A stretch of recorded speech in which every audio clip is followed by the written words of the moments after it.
தாத்தா இந்த homework school இதெல்லாம் ஏன் கண்டுபிடிச்சாங்கன்னே தெரியல. ரொம்ப போரடிக்குது தாத்தா. ஏன் கண்ணா, படிப்புன்னா உனக்கு அவ்வளவு கசப்பா? ஒரு நிமிஷம் அந்த போனை ஓரமாவே. இந்த தாத்தா ஒரு கதை சொல்றேன். அது இல்ல தாத்தா, இந்த புக்ல இருக்கிற ஹிஸ்டரி எல்லாம் எதுக்கு நான் படிக்கணும்? இதெல்லாம் இப்போ எனக்கு என்னத்துக்கு உதவும்? கண்ணா, அந்த புத்தகத்துல இருக்கிறது வெறும் எழுத்து இல்ல, அது உன்னோட மூணாவது கண். ஒரு மனுஷனை மிருகத்துல இருந்து பிரிக்கிறதே கல்விதான். நீ 1000 வருஷத்துக்கு முன்னாடி வாழ்ந்த அறிஞர்களோட அறிவை இன்னைக்கு படிக்க முடியுதுன்னா அது இந்த புத்தகங்களாலதான். அது சரி தாத்தா, ஆனா இதெல்லாம் எல்லாருக்கும் எப்பவும் கிடைச்ச ஒண்ணுதானே. இதுல என்ன பெருமை இருக்கு? நம்ம நாடு இன்னைக்கு இருக்கிற நிலைக்கு வரதுக்கு முன்னாடி எவ்வளவு இருட்டுல இருந்தது தெரியுமா? இருட்டுலியா? அப்போ கரண்ட் இல்லையா தாத்தா? அது இல்லடா கண்ணா, அது அறியாமைங்கிற இருட்டு. முன்னாடி காலத்துல நம்ம ஊர்ல எல்லாரும் மாதிரி நினைச்ச நேரத்துல ஸ்கூலுக்கு போக முடியாது. திருக்குறள் எழுதின காலத்துல இந்திய அறிவில் சிறந்திருந்தது. ஆனா இடைக்காலத்துல ஜாதி பிரிவுகள் வந்த பிறகு 97% மக்கள் படிப்பறிவே இல்லாம போயிட்டாங்க. குருகுலங்கள் இருந்துச்சு, ஆனா அது ஒரு சிலருக்கு மட்டும்தான். மத்தவங்க படிக்க ஆசைப்பட்டாலே மரண தண்டனை கொடுத்தாங்க. என்னது படிச்சா தண்டனையா? இது என்ன அநியாயம் தாத்தா? ஏன் அப்படி செஞ்சாங்க? ஏன்னா ஒருத்தன் படிச்சு அறிவாளி ஆயிட்டா அவனை யாரும் ஏமாத்த முடியாது. அதனாலதான் கல்விய மூணாவது கண்ணுன்னு சொல்லுவாங்க.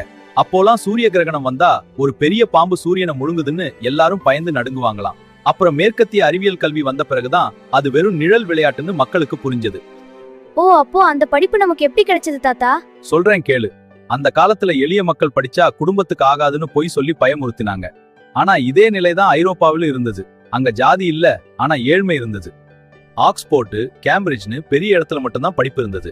அப்போதான் ராபர்ட் ட்ரேக்ஸ்னு ஒருத்தர் வந்தாரு. அவர் தன் வீட்டிலே ஏழு பசங்களுக்கு ஓய்நாள் பள்ளி தொடங்கி இயேசுவை பற்றி சொல்லி கொடுத்து ஒரு புரட்சி ஆரம்பிச்சார். அதை பார்த்துதான் அங்க இருக்கிற அரசாங்கமே எல்லாருக்கும் கல்வி கொடுக்கணும்னு சட்டம் கொண்டு வந்தது. அப்போ இந்தியாவுல எப்படி தாத்தா ஸ்கூல் வந்துச்சு? இந்தியா அப்போ சேர, சோழ், பாண்டியன்னு சிதறி போய் கிடந்துச்சு. ஆனா எல்லா இடத்துலயும் ஜாதி கொடுமை இருந்துச்சு. அப்போதான் மிஷினரிகள் இந்தியாவுக்கு வந்தாங்க. அவங்க நம்ம மக்களை நேசிச்சாங்க. மக்களுக்கு அறிவு வந்தாதான் அவங்க ஏமாற மாட்டாங்கன்னு முடிவு பண்ணாங்க. அவங்க பட்ட கஷ்டம் கொஞ்சம் நஞ்சா இல்ல அஜே.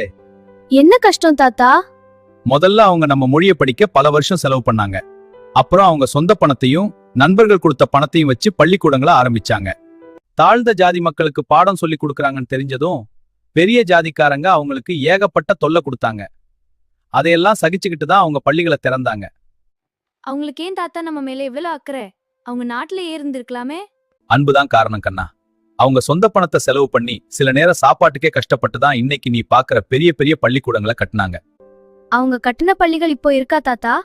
ஏன் இல்ல, இன்னைக்கும் கம்பீரமா இருக்கு. அப்படியா?